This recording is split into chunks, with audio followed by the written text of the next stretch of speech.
this is as real as it gets. Hey, this is Marcia Prince, IFBB Bikini Pro and Guest Berry Nutrition spokesmodel, and you are listening to the UCW radio show, In Your Face. The number you have reached, 911, has been changed to a non-published number. You're listening to UCW Radio. In your face. Give it to me, baby. All right, welcome to the UCW radio show, and today we have a really special guest waiting to come on the show. You know, let's talk about the trifecta: boxing, bodybuilding, powerlifting.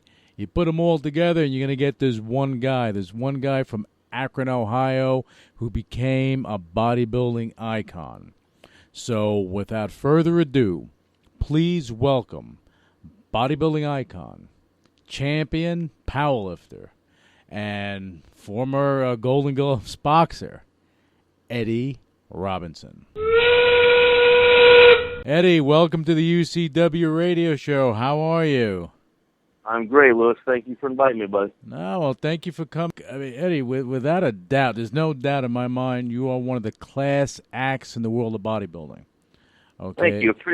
I'm honored. Yeah, well, I mean, it's true because I come across a lot of people in bodybuilding. You have people that are arrogant, people that are this, that. You are definitely one of the class acts, and I'm stating that here. You've been around the world of bodybuilding for some time. You know, right. Well, I started as a teenager back when I was 16, 17. I basically, Louis, started off in powerlifting. That's where I pretty much got my notice from Joe Weider. I took a couple teenage world records in the bench press, and the powerlifting was my game at the beginning. But as we know in powerlifting, there's not a lot of money to be made. I mean, you can be the world's strongest guy, take world records, and so you get a couple of covers on Powerlifting USA, but it doesn't pay the bills. So Joe would talk me into endorsing the Weider line of nutrition and the publications, and put it on a Speedo. And, my life turned around. Of course, I made a lot of enemies when I did that. It's like bouncing from a powerlifter into a bodybuilder. Us powerlifters used to make fun of the bodybuilders. And I end up switching gears. But the thing is, you got to look at what you enjoy in life. And in the gym, it was my escape. It was my happiness, and I was just so blessed that I could make a living in it. And like I say, the powerlifting, there just wasn't the money to be made. It was a great sport. Great people in the sport, rubbed shoulders with some great people. Joe Ladinier, Kazmar. My mentor is Fred Hatfield. I grew up since Fred a kid. Hatfield. Fred Hatfield. Fred lives 2 blocks from my house. Dr. Pasquale.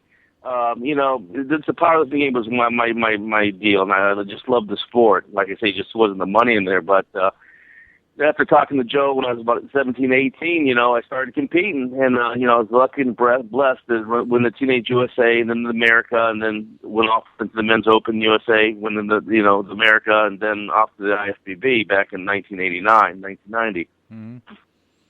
Yeah, but there's a lot to you, Eddie, and and you just touched on it. It's beyond bodybuilding. The world of bodybuilding, nowadays is different than it was back then. And you're right, powerlifters did make fun of bodybuilders because they thought they were girly. Because that's the way it was. Because I used to be a powerlifter myself, so I back in the day. So I understand that. When you powerlifted, you hit a mammoth bench of 610. Yeah, I took a world record at. A teenage world record at I believe it was 5'10". I'm not sure. I have to look at my. Oh my God! And then I went off to do a 5'75", and then I went to the men's open, and then I did a 6'10". The heaviest I did. You got to remember the 6'10". I did, Louis, was back in the day, and in all honesty, I didn't wear a power suit. I didn't wear the Einzer 2-ply, whatever that they're wearing today. I watch these powerlifters in the gym, and I scratch my ass, and I say, what the hell? These guys, got their arms torqued straight in front of them. It takes at least 200 to 300 pounds just to cock their arms back, for God's sake, I took my world record, I classified it as raw. I did it in the T-shirt. Yeah, but back then, what did we have? We had the wrestling outfits. We had that's all that's what you had when you power lifted. That's all that you had. You didn't have the compressed stuff that you have today. Right, exactly. So, like I said, I did my 6'10" in a T-shirt, took the world record. Fred Hatfield and what was his name again? Rick Weil were judging the show here in Tampa. Wow. And, I didn't even know I broke the world record. But I got if you do four lifts, they allow you to do a fourth lift, if you get 3 good lifts, just to see what you can do, not that it would count. I ended up doing a 675 with a bounce.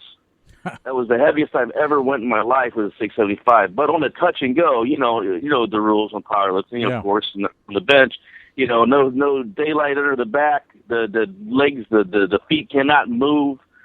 You must lower the bar slowly to a complete stop on your chest, and the judge behind you is just watching that bar. And if it sinks just a little bit, that son of a bitch ain't going to clap, and that sucks when you're waiting for him to clap, Yeah. And you're bringing that tonnage down, and, I recall that 6'10", when I unracked it, my partner unracked it for me, I'm holding out there. I'm bringing it down nice and slow.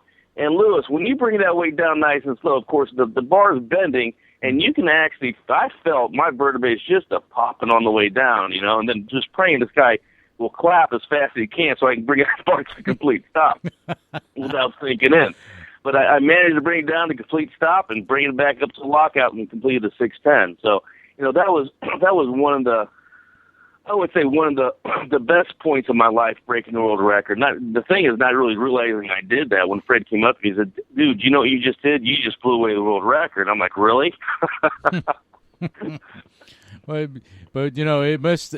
I mean, just having that type of weight on top of you is amazing. And you mentioned, look, you didn't have any ancillary equipment on you, the compressed shirts, things of that nature. I mean, if you had that, you probably be well into the mid-7s at least.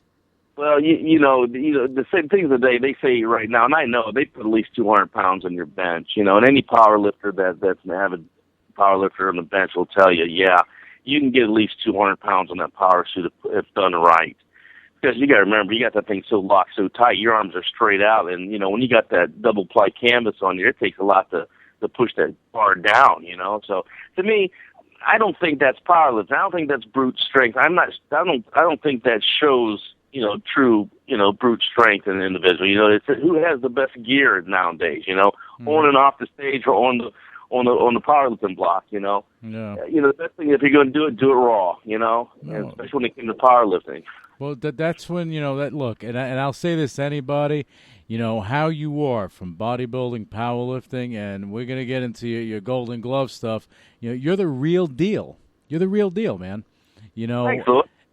Yeah, but it's true. And look, when I bring people on the show, I just express my true feelings because, it's my show and I'm not going to candy coat anything. And I like to bring people on here that have done amazing things that inspire people. You're one of those people. You inspire people. You've been doing it since the 80s. You're still doing it today. And you do it the right way because it's real. It's not phony. Let me get into this power suit. Let me do this. Let me jazz it up to impress someone. You weren't doing it. This was you being 100% real, doing it the right way, and making it all happen. And I think that's fantastic. Well, it just shows the true love and true passion of the sport and what you do. I was always into lifting and I was passionate about it. I love watching the body change and just basically doing it for myself. The main thing I got out of it, too, especially today, is my accomplishment, is basically sharing it with others. I train a lot of youth, high school kids, and athletes and what have you. And, it's great to give back, help educate them on different lifts to help, to bring up their weaknesses and strengthen them better, make them better in whatever sport they may be in. Mm-hmm. I'm just blessed that I'm able to stay in my circle what I love. Like I say, I'm still in the gym every day, and I'm blessed. Just to be able to make money at it still, even though I retired from the sport in 2002. And, I still dabble writing for the publications. I still endorse, some nutrition lines. I'm still heavily involved with the ISSA with Fred Hatfield, International Sports Science Association, which is the best certification for personal training. I have to go that to Fred because I love the guy so much. And it's just a great group of people, and like I say, out there, the people that want to get certified, look who's certifying you, man. You got Fred Hatfield that owns ISSA and Sal. They're world record holders. They're powerlifters. They're people who've been there, done that. They walk the walk. They talk the talk. They're not a bunch of suits out there to take your money. They're out there to educate you right and properly. And the ISSA is basically the only college-accredited certification you can get, which is great, So, the thing is, it's great to, like I say, what I'm trying to say, it's great to still stay into the sport, stay involved in the lifting, and able to especially help out the youth, because I have a 14-year-old kid right now. He's about 215 pounds. We're doing kettlebell cleans. He's using 50 pounds of one-arm raises. I mean, unbelievable. I can't wait to see this kid take off. That's a big boy. When he first came in, he was so uncoordinated, couldn't even walk properly because he had a broken leg and he favored one leg. This kid is now a powerhouse. He came in the gym, no self-esteem, looked down at the floor, very timid. His mother brought him in there base to bring him up in spirit. He was just, he was getting picked on and what have you. And I got him at probably 13. Well, he's about 12, 13 years old when I got him. Right now he's 14. He'll be 15 in a couple months. The kid's benching 2.25 now, 50-pound one-arm raises with the kettlebell. The kid's a freak. I spar with him every day. He comes in there. He's laughing, we hit knuckles when he comes in, looks me dead in the eye, which he never did to anybody. And this kid's outlook in life is just, and that's what makes you feel good. To take some kid that never thought about lifting and make it his passion and enjoy him. And like I say, it sets a good road for life. And I believe the gym life, being involved is a good circle of people. It's better than, hanging out in the corner or the local bar or what have you. You know what I'm saying? Yeah. It's just the avenue you take in life. And, there's just a lot of good people in that area, in that arena. Well, I think anyone that's been involved in bodybuilding or powerlifting that actually has been in deep, you never really leave it. You may leave the competition part of it, but you never leave the life because it's a part of you. Right. Well, exactly. Yeah, you made it a party, but you've been a part of everything. I mentioned earlier you box at the Golden Gloves. Right. I did I'm an Akron boy. I'm from Akron, Ohio. Mm-hmm. What do you do in the wintertime? Either you're butt hugger or you're boxing. And I hated wrestling. Mm-hmm. I was like, most of I'm not even going to go there, but the wrestling just wasn't my deal. So, in the wintertime, I boxed. In summertime, of course, it was football, and hung out in the gym the rest of the time. But, 4 years Golden Gloves. Not to say that I was the best Golden Glover there, Louis. I tell you what, I boxed at the Akron Armory, and I was the only white guy there, and they were 6 foot. I was 5'7", and their reach was longer than I was tall. A lot of great guys in there, and I took a punishment, and I paid the piper, and I earned my respect at a young age. I was 14, 15 years old when I walked in that gym, and I walked in there alone, and I was no shit, I was the white sheep, not the black sheep. But I got in there, and I think that was a lot of inspiration to be around some of these. Yeah, Chet O'Kelly had a lot of pro boxers in there. And just watching these guys, and basically, my background started off as boxing, just hitting the bag, hitting the speed bag, jump rope, and I was ripped as a teenager. I really never lifted a lot of weight back then, as I'm going back 13, 14 years old, besides playing football and stuff. But, that's when people said, hey, you ought to compete, you ought to do this and that, because, I had natural genetics. I had the physique for it, and all I was doing basically was, like I say, hitting the bag and jumping rope and what have you. But, I did 4 years of Golden Gloves, and it was a great experience. I loved it. I have a passion for it.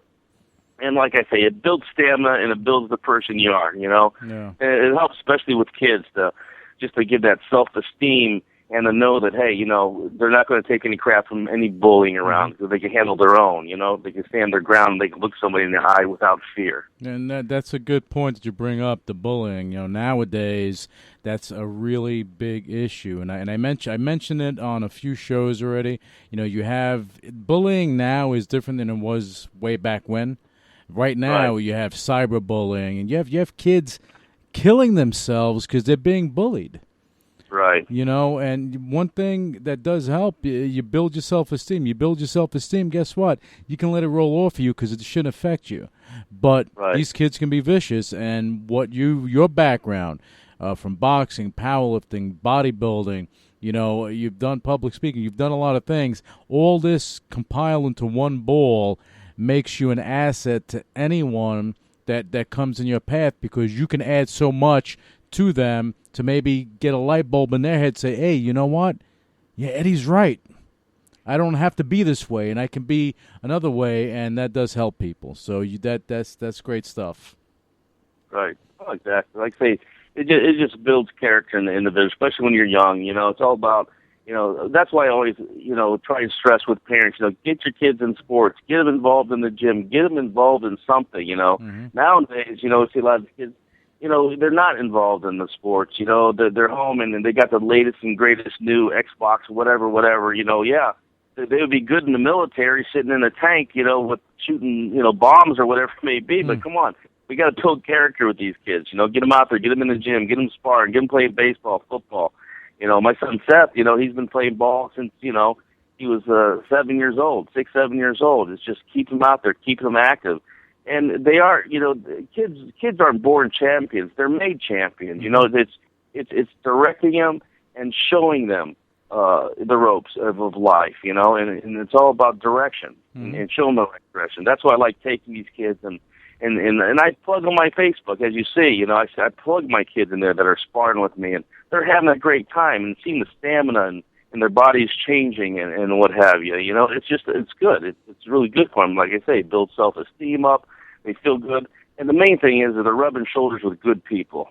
And that's very important, because, you know, in this world, it's easy to go down the wrong path. It's very easy.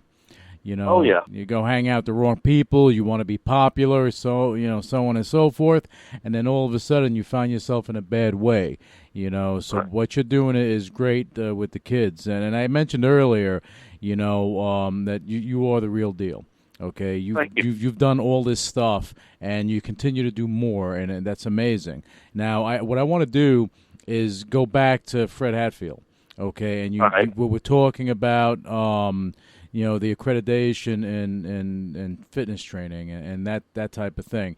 You know, I think that, and I say this, whether it's fitness training, and I say this in the world of martial arts, I say this in a lot of things, if you are not trained properly, if you don't have the proper accreditation, you're not guided the right way, and you can correct me if I'm wrong, if you're not guided the right way to train people, because I've been to gyms, I've been to gyms all over the world. You have trainers that don't know their ass from their elbow, and they're trying to train you. You have some skinny kid. Oh, you want personal training? Are you kidding me?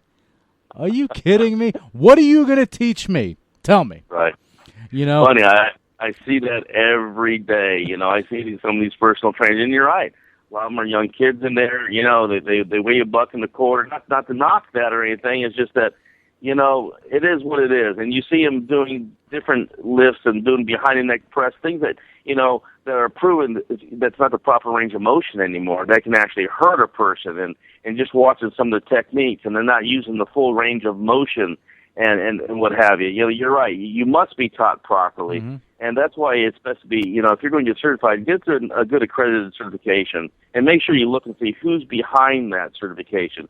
Because at the end of the day, if you're putting this time and money and getting certified, a lot of these gyms know what's good and what's not. They're not going to let you work in the gym if you got a crackerjack certification from Acme Certification Online, knowing that it's an open book test. You didn't have to go to any college to sit down and take a 2-hour test and get graded. You're grading your own freaking test, for Pete's sake, Louis. It's crazy, some of these certifications. It's scary. It's scary because I mean, and again, I may be wrong about this, but I'm assuming, you know, I don't have that accreditation, but, you know, you have to learn about physiology. You have to learn about everything involved there, because now you can actually hurt somebody pretty badly if you do it wrong. Right. It's learning the body the mechanics of the body, you know, the proper ranges of motion and exercises, how to target it. You know, the repair, recovery, how often you should train that body part. It gets into detail. You know, I see some of these trainers they get these these clients with deep pockets, and they want to train 5 days a week. I see these trainers train the same body part every day. And I'm like, are you kidding me? I mean, you need certain, 48 hours for big muscle, groups, chest, legs, back. You got to give a couple days of rest and recovery on this thing if you're hitting it hard, Oh, yeah. Arms, stuff, of course, you can get away with giving yourself a day or two, It's just, they don't know the proper rest and recovery. And if you don't rest and recover, you're going to stay in a catabolic state. You're not going to grow. You're not going to build because that muscle stays broken down and fatigued. No, and worse than that, Eddie, you can get hurt. Exactly. Well, at the end of the day, you're going to get hurt. Yeah. I mean, look. I mean, as I told you, I go and you've seen it. I've seen it. You go to a gym, you see someone, and they're looking to train someone. I see trainers, and it makes I've seen really, really good trainers. I have good friends of mine that are good trainers. They're great trainers. And seeing that, it kind of bothers me when you see someone that doesn't know what they're doing. They got a job in a gym doing this, but then I see them training someone that needs guidance, but they don't look like they're too far off from who they're training. So that's a little scary for me. Right. Exactly. Yeah. No doubt about it, Yeah, but I don't want to rag on these people too much. I just figured I'd bring that up because we're talking about Fred Hatfield and the accreditation and how important it is. And, any listener out there that if you are going to a trainer, definitely find out what their accreditation is and make sure that they are knowledgeable in what they're showing you, what they're teaching you. They know what they're talking about, nutrition, things of that nature. That is what makes a good trainer, not someone that says, go bench and do 10 here, do 10 reps there, 2 sets there, and I'll see you later, but make sure you leave your money at the door. Come on, really? Right. Exactly, look, like the rule of thumb is, for anybody out there looking for a personal trainer, when you go in the gym, look at that trainer, do your due diligence, ask questions. Does he compete? Has he competed?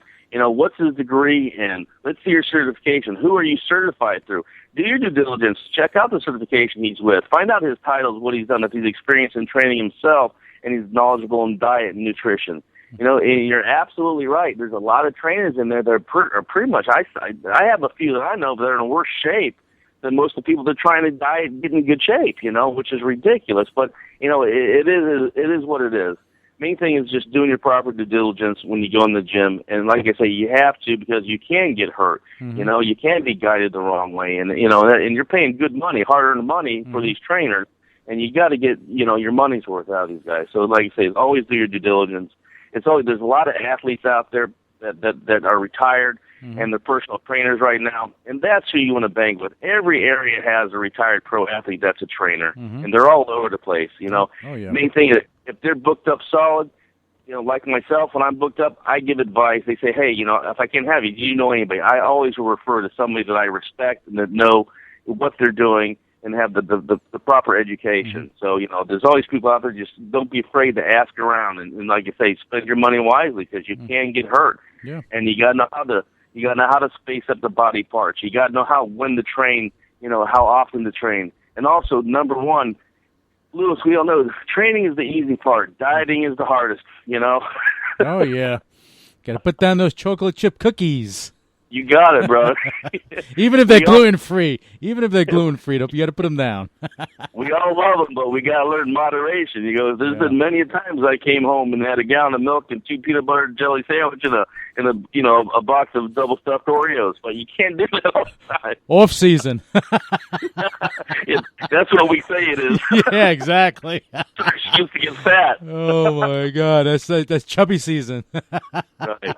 Yeah, I get a kick out of that when a lot of, especially the athletes, especially bodybuilders, say they're all heavy and fatty. Oh, it's the off season, dude. When I was competing for my 20 years on the IFBB stage, there was no off season, dude. I mean, you are what you are. You're representing, man, and if you're representing, you better be at the top of your game 24/7. And that was the reason Joe kept me under contract for the 12 years for the publication. You could have called me anytime, anywhere, to guest pose, do a seminar, and I would take my shit off, and I was on the money. And I talked the talk, and I walked the walk. It was my life, and that's what I did. That's a key thing. That's the key thing you just said, Eddie. It's your life. It was a lifestyle. Exactly. It was a lifestyle. Yeah. It was my passion and love, you know. Mm-hmm. It wasn't basically, of course, I can't say it wasn't for the money, because it was a lot for the money that, you know, that kept you pushing hard all the time. You know, made it a little bit easier, but it was a passion to compete. It was a passion to look the best that you can, and it was a passion to devastate any sport that I was in. You know, I never thought I would arm wrestle, you know, and these guys are like, hey, let's do some arm wrestling. And I started doing some arm wrestling down, you know, flying around. And then we had the arm wrestling championships in Orlando back in, I believe it was 97, when I went against Sergeant Slaughter and a couple gladiators. And I ended up taking the World Arm Wrestling Championships that night. $17,000. Hey, it was great. You know, another title under the belt to add to the title. You don't stop, man. You don't stop. It's just a love and passion, you know. And I remember when they gave that money out, you know, the check. They go, you know, it was based, you know, Disney has their sports complex up there, and right here in Orlando. And they got a big sports bar, and that's, of course, where we had it. It was like over the top, but Sylvester Stallone, if you remember that movie. Mm-hmm. It was like a giant bar. Everybody was around, great atmosphere. It had all these wrestlers in there, the gladiators that were in Atlanta. Everybody was there, you know, going for the championship. At the end of the night, they go, what are you going to do with the $17,000 that you won? I looked around, I said, drinks from the house. We had a good time. And you know what? At the end of the day, Louis, it's all about having a good time and giving back, you know? You got to enjoy life. You know, too many people take life too seriously. You know, a friend of mine told me this a while ago. He said, you work hard, you play hard, you enjoy life. Okay, exactly. And that's what it's about. Because you said that, you know, with bodybuilding, that, you know, it wasn't about the money, but it became about the money. Look, the reality is, you're a lawyer, you go to school, you become a lawyer, you're doing it for the money. You might enjoy it, but you're doing it for the money. You're a doctor, same reason. You go, you get your education, you love being a doctor, you love saving lives, but you're also doing it for the money. So this is really no different. You know, it's a business. It's a business, okay? But you're actually doing good out there. And that's the great thing about it, man. Again, anyone that has you to train them, they're lucky. You know, geez, you've been on the cover of close to 100 bodybuilding magazines around the world. Who can say that but Arnold? Right. You know? Right. You know, the thing is, like I say, you know, I wasn't lucky. I worked hard for what I did and what I earned. And in all honesty, you know, I was blessed to do what I enjoyed, what I loved, and be able to make a great income at it and a great living at it to this day. Mm-hmm. But the most important thing that made me last so long, from a teenager to 2002 when I retired till today, still training people, still, you know, in the publication, still work with nutrition lines, still work with ISSA, promoting the certification. Number one is that when you're involved in the sport, you're representing in anything from powerlifting, arm wrestling, boxing, bodybuilding, whatever I represent. I looked at it this way: I'm representing, and I have to be, you know, it not only the top of the game is that, you know, when you're representing, you want to, people to look up to you, right? And you just want to set a good example of who you're representing. And, you know, I always did the best I could to be an ambassador of the bodybuilding field, powerlifting field. And what I mean by ambassador is I would never not talk to anybody. I would never give anybody 5 minutes of my time. If I'm at the Arnold Classic, if I'm at the Olympia, I don't care who you are. If you're 5 years old to 85 years old, you want 5 minutes of my time, you got it. Your questions aren't stupid. So it's all about giving back and you know, what you do and giving that, you know, 5-10 minutes of your time to that individual. And another thing for my longevity in all sports is I always put faith first in all things. Mm-hmm. So, you know, that's one thing that helped me capitalize on a lot of my things. I stay grounded and just try to be a good person. You know, sometimes it's hard. Trust me. You know, sometimes you get a swollen lip from biting all the time, but you got to do what you got to do. Well, sometimes you just got to suck it up. But, you know, look, if your first priority is being a good person and doing good things, everything else will fall into place. You know, you got it. And you have people that do try to get you off your path. There's no doubt about it. They try to take away that happiness, try to make you jaded, you know. And again, in the world of bodybuilding, yeah, man, you have a lot of people that have attitude. Okay, right. and I'll say it here, and I really don't care that you have no reason to have an attitude. You're Mr. Olympia, well, okay, but that you're still a man. You're still human, Exactly. okay? And Right. you have fans out there, so you should give that respect. And you have people out there that do give that respect. But you have some people that don't. I'm not mentioning names, but this is the way it is. Right. That's know? why you got to be a good ambassador of the sport that year, and that's with any sport. And when I first entered the pro circuit, Lee Haney was there, Lee Labrada, Barry DeMay. I want to tell you something, Richie Gaspari. I know these guys to this day as personal friends. And I will tell you right now, Lee Haney is one of the greatest ambassadors of sports that I've ever met. He's humble. His faith is strong. He'll give you any time of the day. Those are ambassadors of the sport. Lee LeBron, still a great guy. Rich Gaspari, great guy. I love the guy to death. He's hardcore. Oh, yeah. He's a good guy. He dedicated his time and his strength and his circle of nutrition. I remember he was floundering at the beginning. Right now, he's the Mac Daddy, and God bless him. Oh yeah, you put it to anything. Oh yeah, I remember when I was with him in Miami. He's looking at me. He says, "You gonna come to Jersey and train with me?" I said, "No." I said, "I know you, Dragon Slayer. That's not happening. I'm not getting hurt. I'm not stupid." Yeah. Okay, but Eddie, we're going to take a quick break, and we're going to be right back because I have some other things to touch on during your competitive days. So we're going to be right back with Eddie Robinson. He is, in my opinion, one of the bodybuilding icons out there, and we're going to be right back. Hey, tell me now, what can I take?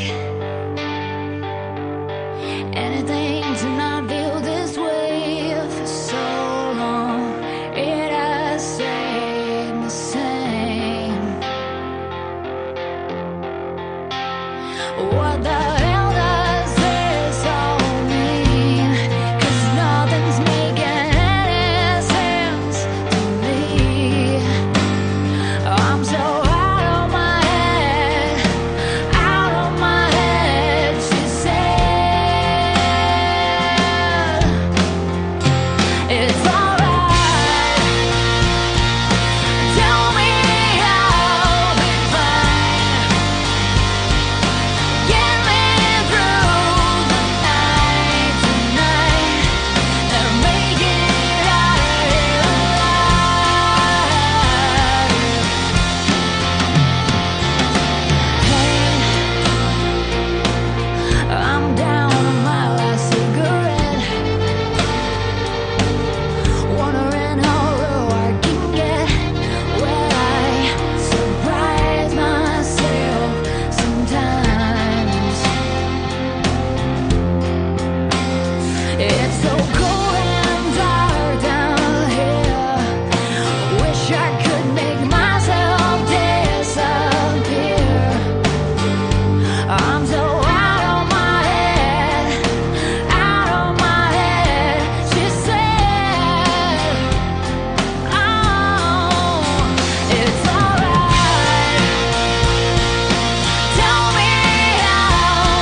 A boy born in Joplin, Missouri was fascinated by anything with wheels and a motor. The odds of him going on to fascinate millions with his talent? 1 in 260,000. The odds of this born racer having 157 career top 10 finishes in NASCAR? 1 in 125 billion.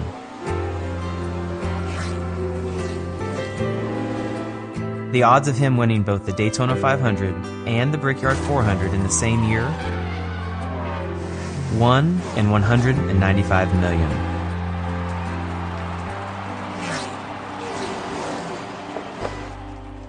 The odds of a child being diagnosed with autism? 1 in 110. I'm NASCAR driver Jamie McMurray, and my niece has autism. Learn more at autismspeaks.org/signs. Hey, you want to see something cool? Check this out. My name's Anitra, and I'm gonna rock your world.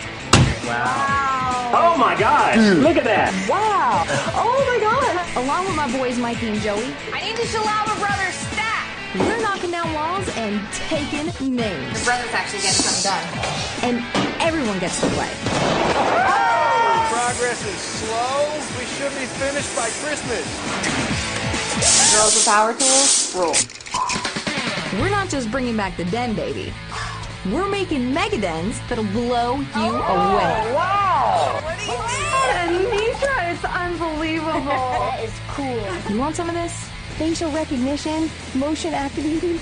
They're gonna wet their pants. This may be the coolest room I have ever seen. Because life is too short to live without a mega den. I like their size, I love their texture. their shape, feel. They complete me. Big, small, it doesn't matter. Yes, I like boobies. Love boobies. Yes, I love boobies. Yes, I love boobies. I love boobs.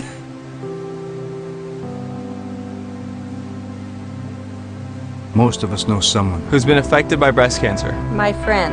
My piano teacher. My sister. My aunt. My teacher. My two aunts. My Aunt Rachel. I beat breast cancer. We can beat this together. Show the world how much you care. And join us in the fight. Because it's more than just boobs. It's life.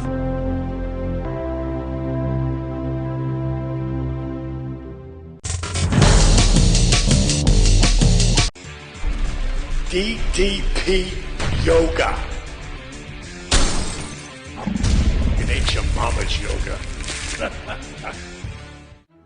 Over the last 12 years, I developed this amazing program I now call DDP Yoga, specifically to strengthen and heal my own body. It's the only reason I was able to wrestle in the ring well over 15 years and 3 world championships. And now, I want to bring this amazing workout to you, and it will change the way you think about the word yoga. DDP Yoga is all about zero impact, kick-ass cardio, increased flexibility, and core strength conditioning. It's like nothing you have ever seen or done before. DDP Yoga. It ain't your mama's yoga. All right, welcome back to the UCW radio show. We're here with Eddie Robinson, bodybuilder, bodybuilding icon, again, in my opinion, and we're happy to have him on the show. Welcome back, Eddie. Hey, thanks, pleasure. I really enjoy this interview. Having a great time. Yeah, we're having some fun here, man. We last talked about, we were just before the commercial break. We were talking about Rich Gaspari.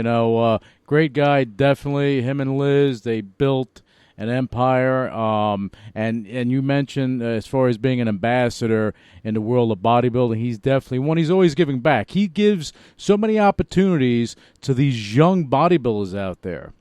He sponsors them, does all this stuff, gives them play, gets them out there in the media, and that's what you want to do, because if you produce quality people in the sport, you're just gonna make it better for everyone else, I think.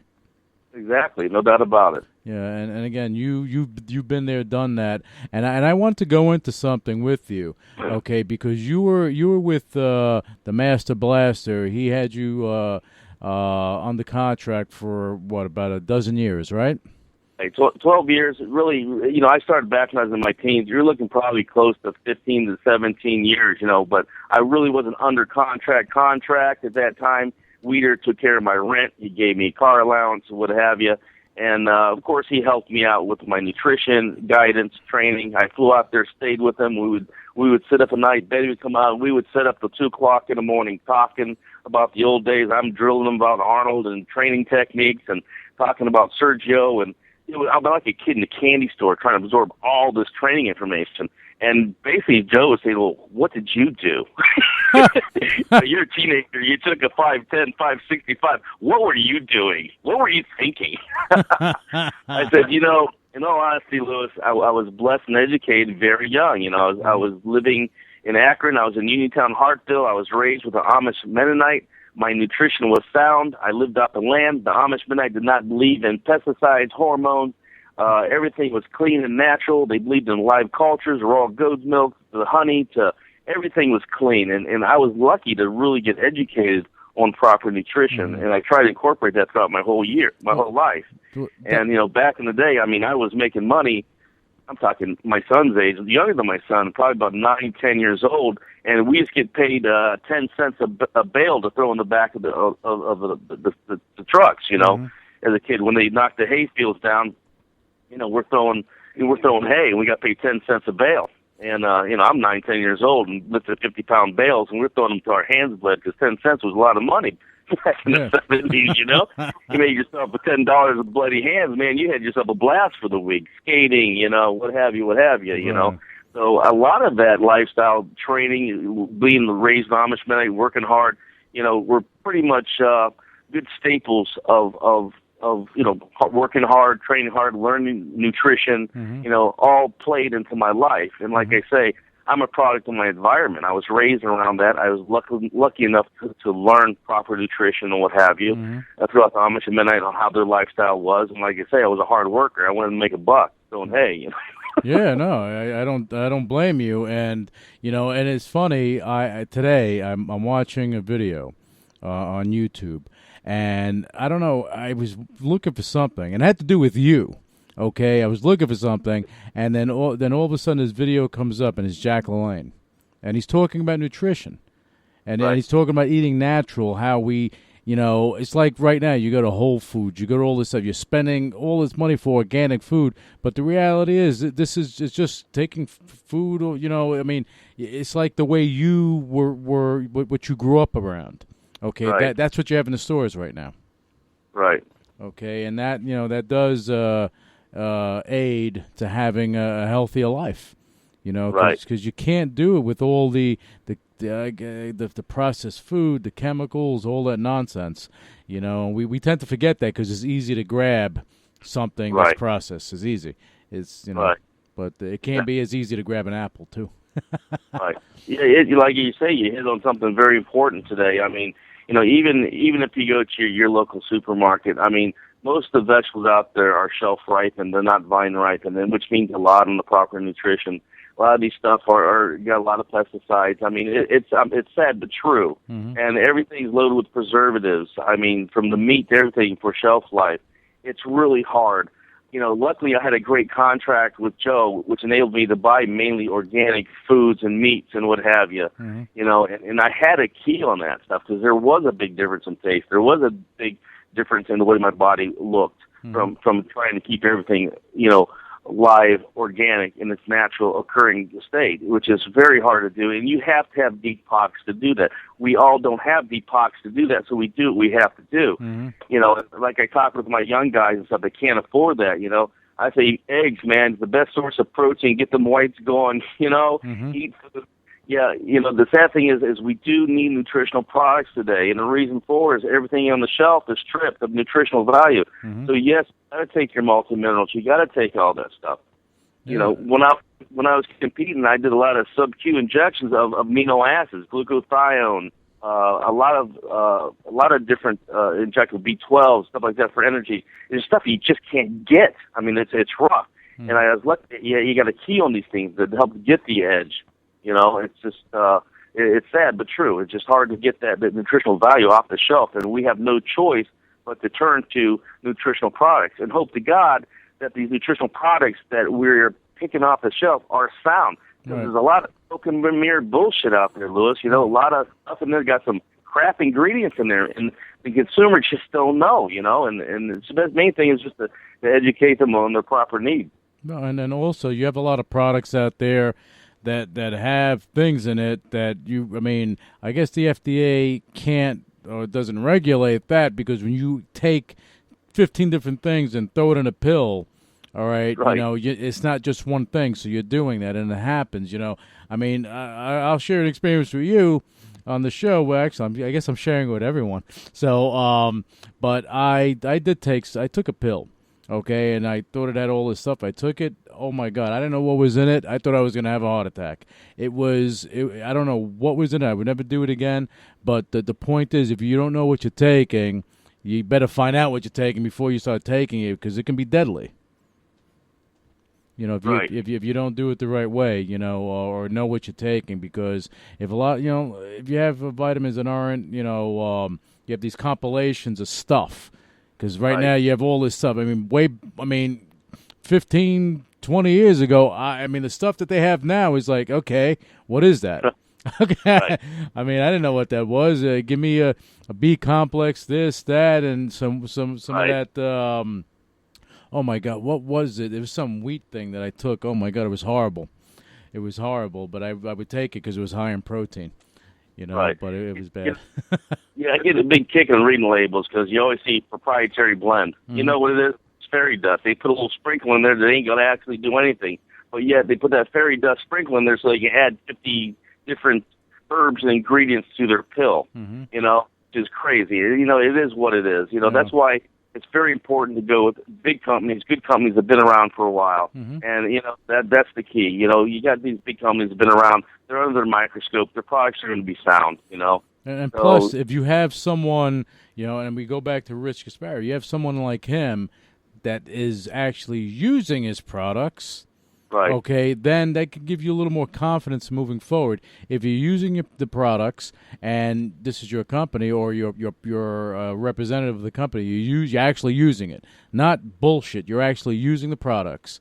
Then that gives you a little more confidence in going forward. That's why, you know, Gaspari Nutrition, I really like what they do.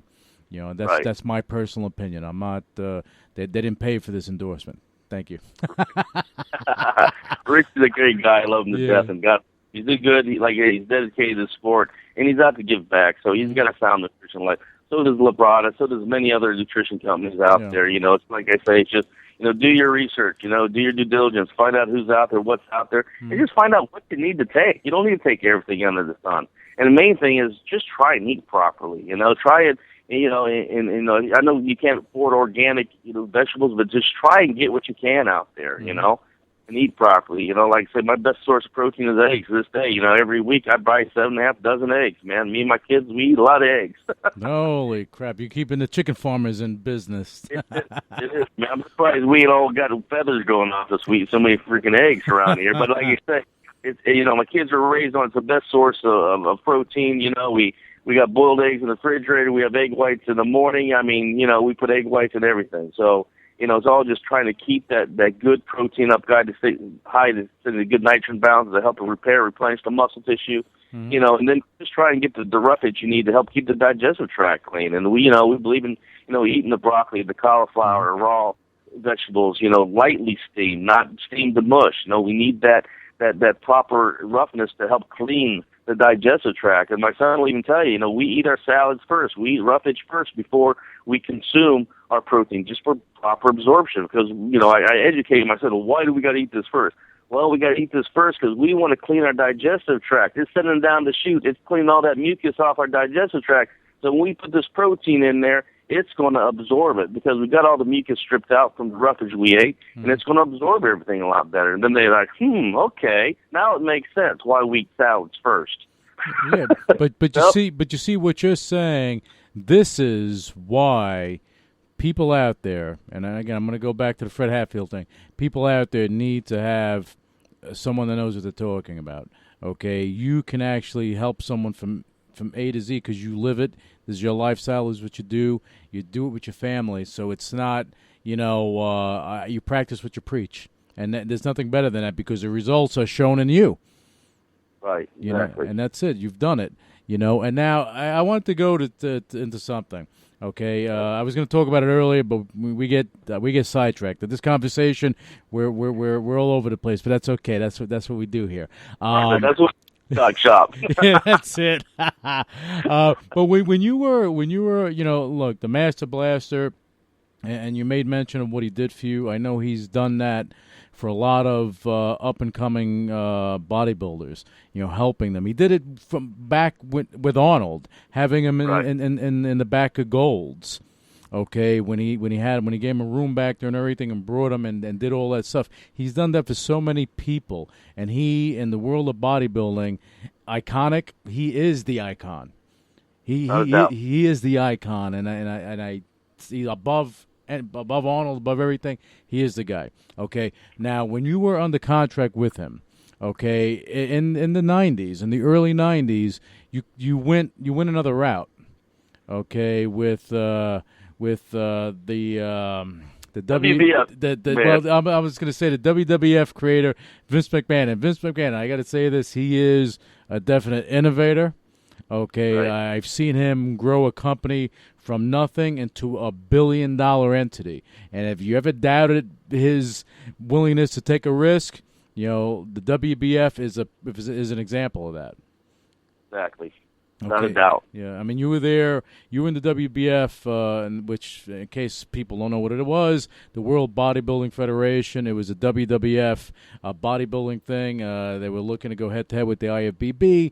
You had Gary Stridham, Mighty Mike Quinn, Barry DeMay, Danny Padilla, and you had Aaron Baker, and with you and Tom Platz, too, in that organization. But you were known as Major Guns. Major Guns, Eddie Robinson. Yeah. Oh yeah, I like it. Well, Vince gave me that title because Vince is a genius. He's a marketing genius. Mm-hmm. He's a bodybuilder at heart. I mean, he's everything. That's why he did so well, because of his passion and love. And that's why he was saying through this whole interview, it all goes to your passion and love. Mm-hmm. He did due diligence on me. We sat and we talked. We had, and we spent a lot of time together. He knows my father was a discipline sergeant in the Marine Corps. I was kind of a Marine brat. I hold myself. I had the all-American look, had the titles of America, USA, blah, blah, blah. He pinpointed right when he goes, "You're Major Guns Eddie Robinson." There's no doubt about it. All-American, you got the USA, you got the America, you came from a Marine Corps upbringing, boom. And he basically fit the MO on me, just like he did with Hulk Hogan and like he did with Randy Savage, Macho Man. Mm-hmm. I mean, he looked at their image and their character, and boom, it fit them. And look what they did. They were icons of the world, Well, he's still doing it today. He's still doing it today. He's definitely a genius when it comes to creating magic like that. Right, without a doubt. And he always will be. The reason for it is his passion, his love. And Shane, his son, and Stephanie, they have the same passion. And the wrestling will be an empire forever because it's their passion, it's entertaining. And if you look at the talent they got now, they got true athletes nowadays. Mm-hmm. I mean, it's not a bunch of roid-headed biggest guys. No, we got some good athletes out there, Mm-hmm. And it's all about the athleticism on the ring to be able to, I tell you what, Vince wanted me to wrestle. I got in the ring. I went to the classes. It's not for me. Dude, they say, oh, that stuff is fake. Let me tell you something. It's not fake. It's rehearsed, yes. These guys are athletes. You want to catch somebody 300 pounds off the ring and land with them on your chest? Try it. You're going to get hurt sometimes. Let me tell you something. I was with Randy traveling around. He bit half his tongue off, catching Paul White, the giant, off the ring. Let me tell you something. These guys are hurting, and they get the money they make is well earned. I tell you, they take some bumps and bruises every night. These are some true athletes that really train and work hard, and I give them the utmost respect for what they do 24/7 in that ring. Yeah, and they do it, and you have the guys out there, they're working 4 or 5 days a week. Way back in the I'm going to say maybe 7 years ago or something, you had, or maybe 10 years ago, but guys were working 355 days a year. Okay, you get hurt, you keep going. But, yeah, the bumps and the bruises, those are for real, man. Broken bones, yeah. Awesome, you got it. Yep, but what he's done, and I don't know, we're going in the route of the wrestling, but we'll touch on that. We'll get back to the WBF. But with Vince McMahon, and this is not the Vince McMahon hour, it's the Eddie Robinson hour, but with him, he is definitely a genius. He's created a lot of stuff, got a lot of criticism, but he's built an empire. He knows how to build stuff. That's why, his wife Linda, I endorse her for going for the Senate in Connecticut. She knows how to create jobs. Same way in this country, we need jobs. We need work. People need to work. So they've done that stuff. But going back to the WBF, and I'm sorry for straying a little bit. I just needed to get that out since we're on that topic. Going to WBF now. How did Vince approach you to get you involved with that? Well, I was at the Olympia, okay, and I was competing at the Olympia that night, and 3 o'clock in the morning, I heard something at my door, and there was an envelope.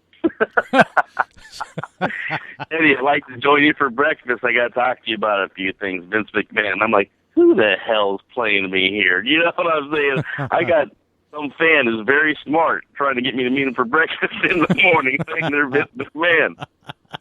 But you know what? I always flip every stone over to see what's underneath it. So I showed up there, and I went downstairs, and there was Tom Platz, there was Vince McMahon, and there was Fred Hatfield. And then, of course, I grew up with Tom Platz. I was called Baby Platz through my career. Of course, Fred Hatfield was there when I took my world record. So, you know what? It was a glove. It was a really perfect fit for me. I came down there, and they go, Eddie, we're coming out with the WBF, where we want to take the best from the IFBB and create something that's needed. And we want to build characters. We want to set a new standard of bodybuilding to make it more theatrical, more entertaining, make you guys names, make you household images, do the merchandising. And I said, enough said. They said, what would it take for you to leave the IFBB? I said, well, I sat there, and I about cried because I started thinking about Joe, and I loved Joe to death. He took me under his wing as a child, and I spent many nights with him looping, picking out covers for Muscle and Fitness and Flex, and we had such a relationship. But it comes down to livelihood, your career, your passion, and see it change into something different. Mm-hmm. And I gave him a number.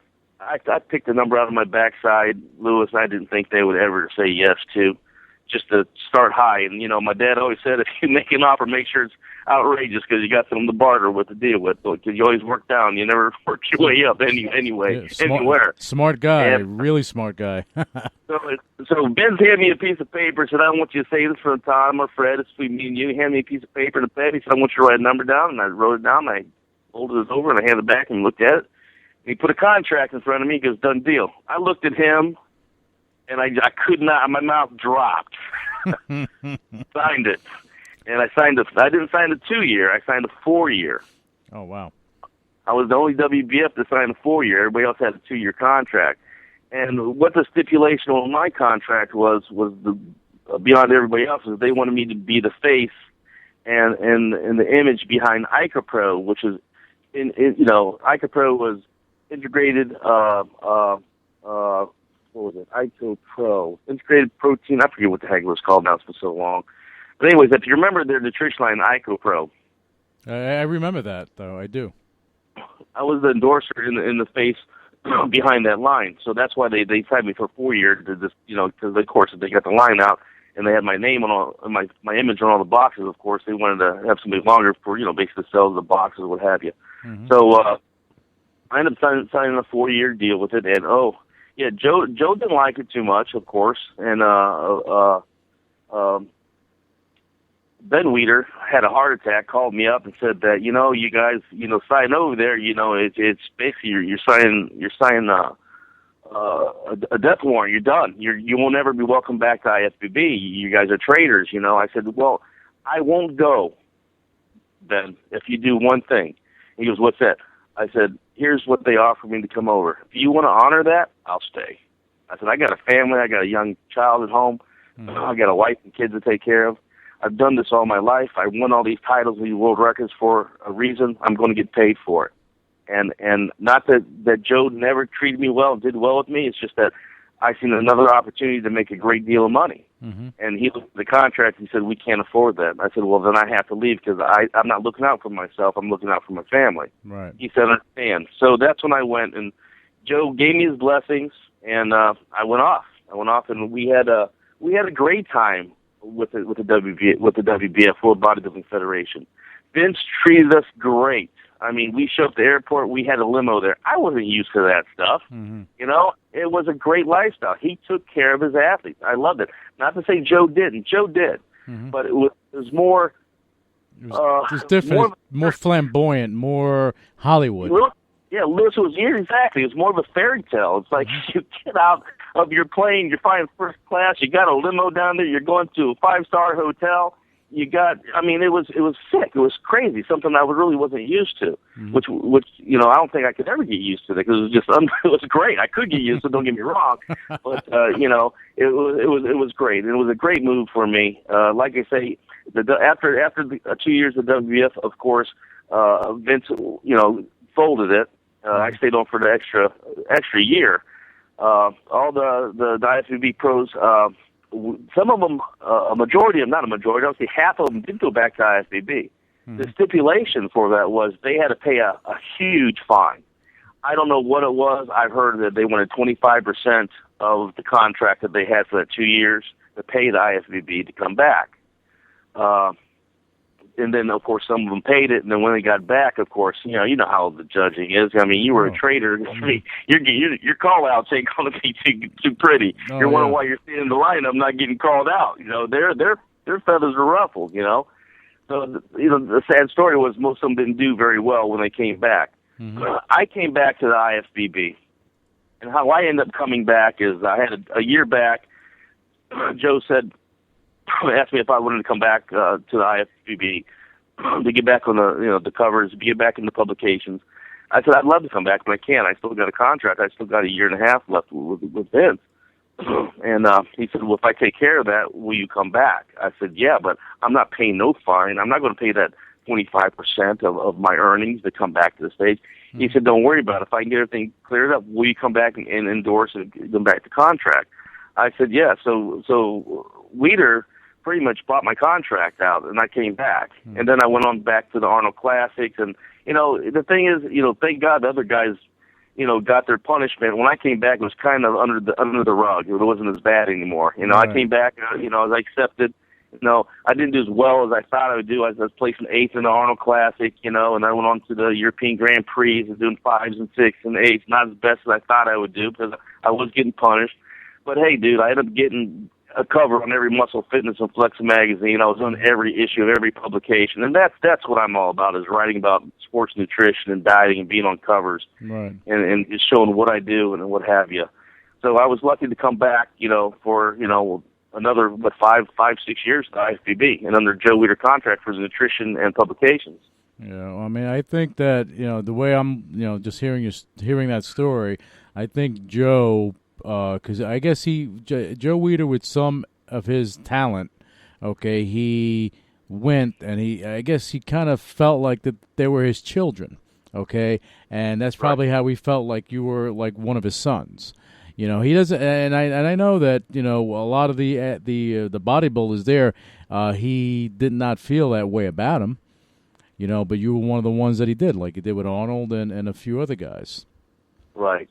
Right. We had a great relationship. I stayed at his home. We like I say, we were like little kids. I mean, Joe's like a little kid at heart. He's a great guy. He's a musclehead. We would sit there with a loop looking at photos of body parts and girls for covers, and we're like, what do you think about this? Oh, yeah, I don't know about this and this and that. Or maybe we'll airbrush this vein out of here, and this is too freaky. It ain't going to sell on Muscle and Fitness and what have you. And we would stay up to 2, 3 o'clock, and we're just like little kids, and it was great. I loved it, and I love.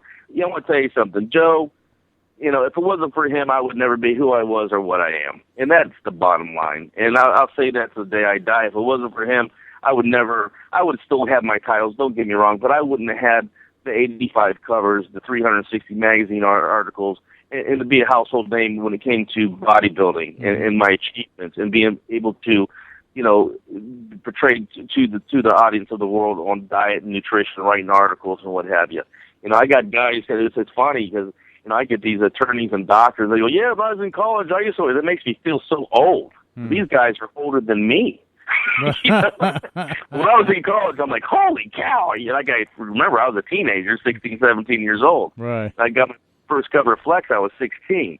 And, it's kind of great in a way to have 3 generations of fans that followed your career. And like I say, I would never have had that if it wasn't for Joe. Joe's a sound guy. He's a great guy. He's got the biggest heart in the world. He's a bodybuilder at heart. He puts athletes first. He takes the best and he takes care of. He can't take care of everybody, but he tries to do what he can do. He's a great ambassador of sports and nutrition across the board. I don't care if it's bodybuilding, football, basketball. He's there. He'll give you the tools you need to train for any sport. He has the equipment, the guidance, the tools for proper nutrition and training.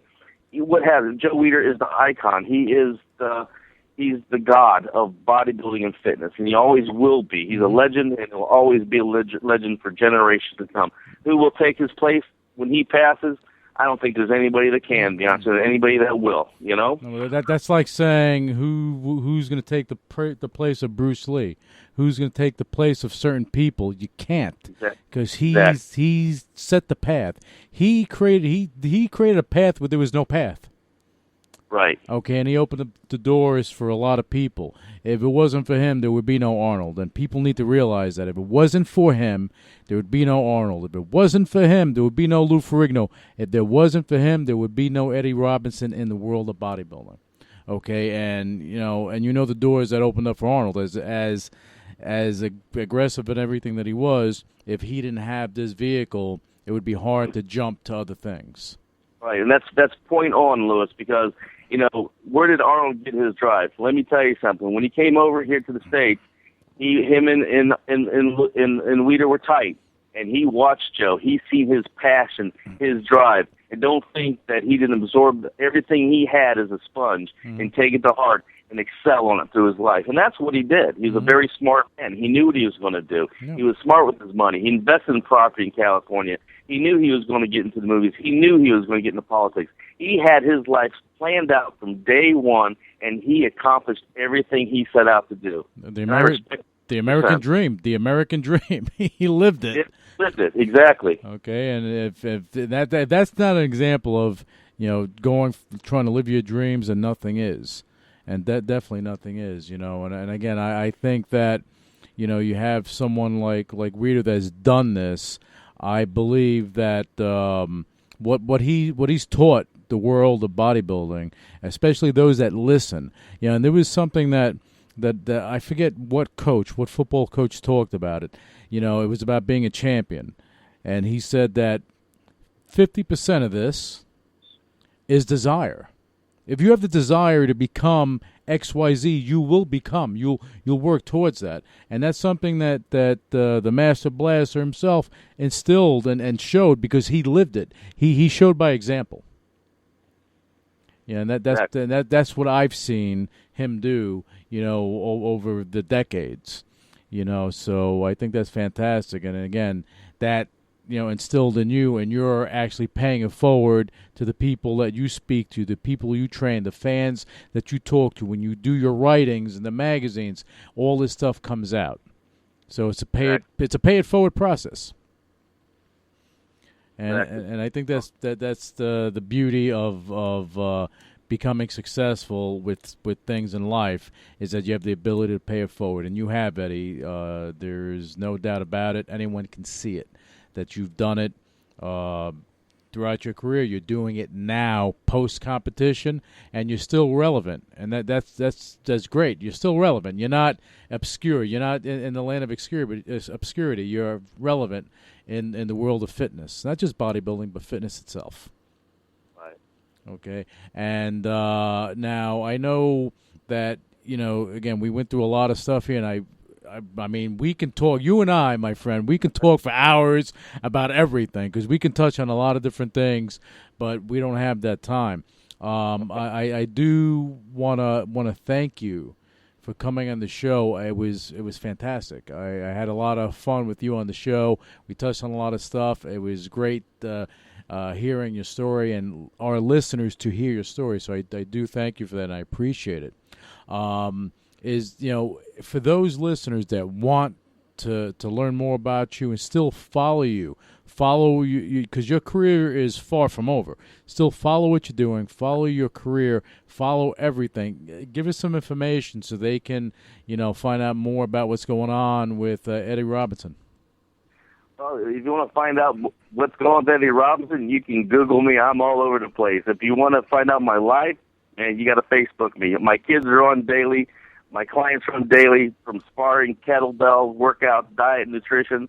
It's something that's comical. I show my lifestyle, what I do. I keep it good. It's clean, Anybody who wants to friend me, I got a fan page, and I got a personal Facebook page. Facebook Eddie Robinson. I'll accept you, and you can see what I'm doing in my life. Any question that you have regarding diet and nutrition, I turn nobody away. My service is free. I might not be able to respond to you that day, but I respond to everybody, and I do respond to everybody. Like I say, Facebook is the key right now when it comes to network anything, and basic thing to do is to Facebook me out on my fan page or my personal page, and you can see what I'm up to daily. I'm in the process of developing a cutting-edge nutrition line that's going to be more medical through doctors. It's basically getting into peptides, amino acids, glutathione, DHA. These are sub-Q injectables that aren't steroids. It's raw nutrition with the proper delivery, things that I used and capitalized throughout my career that I'm developing right now through the doctor network.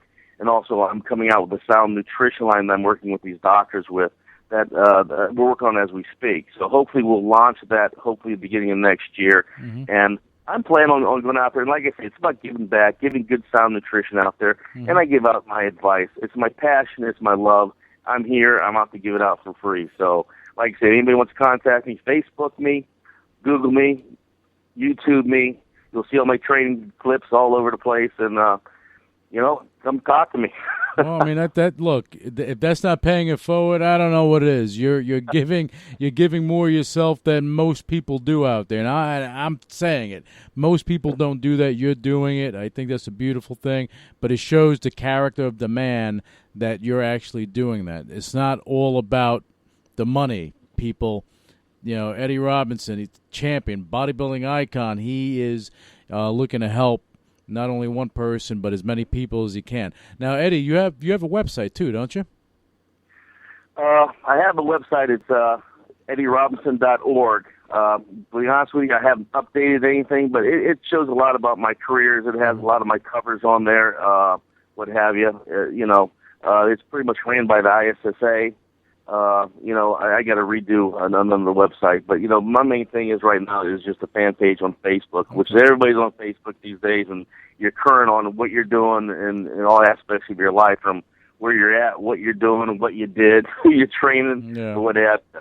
So, like you say, Facebook is the network marketing of everything, and that's probably the best way to contact me and find out more about me. And of course, all my pictures, my archives, you can see 85-plus covers. You can see all my articles. I got, I think, 360 articles on my Facebook fan page. And you can see, my kids, my life, where I live, my fish I caught last week. You can see everything. Yeah, you do share a lot, and I think that's great, man. I really do. And, again, I know you don't use it a lot, and Facebook is your main thing, but you do have a Twitter account. You have a Twitter... well, you use it sparingly, but you do have it, so anyone that's out there, just follow Eddie Robinson. That's Eddie_Robinson. Am I wrong or right? You're right. All right. I got it. Because I sent you a tweet today to letting people know that you were on there. So you have people that are following anyone, but if you want to follow real people, genuine people, Eddie Robinson is one of them. And and as you get more into doing it, they're going to get more out of your messages, and that's what it's about. Exactly. Okay, perfect. Eddie, again, thank you so much. And when you have your product line that's going to come out, I want to bring you back on the show. I want to introduce this to our listeners and get it out there because I know that you're going to come out with something that's of high quality, and there's nothing better than that either. You got it. Okay. Louis, much. I really appreciate you having me on the show. It's nice to talk to somebody that has the same passion and love for sports, training, diet, nutrition. It makes it so much easier to talk. You know what I'm saying? And thank you. It was a pleasure talking to you. Same and I appreciate who you are, what you are, and basically your personality is sound, man. Thank you. I appreciate it. Thank you, Eddie. I appreciate it. Initiating shutdown sequence. You're listening to UCW Radio. In your face. What is your major malfunction? So let it be written. So let it be done. Ladies and gentlemen, my mother thanks you, my father thanks you, my sister thanks you, and I thank you.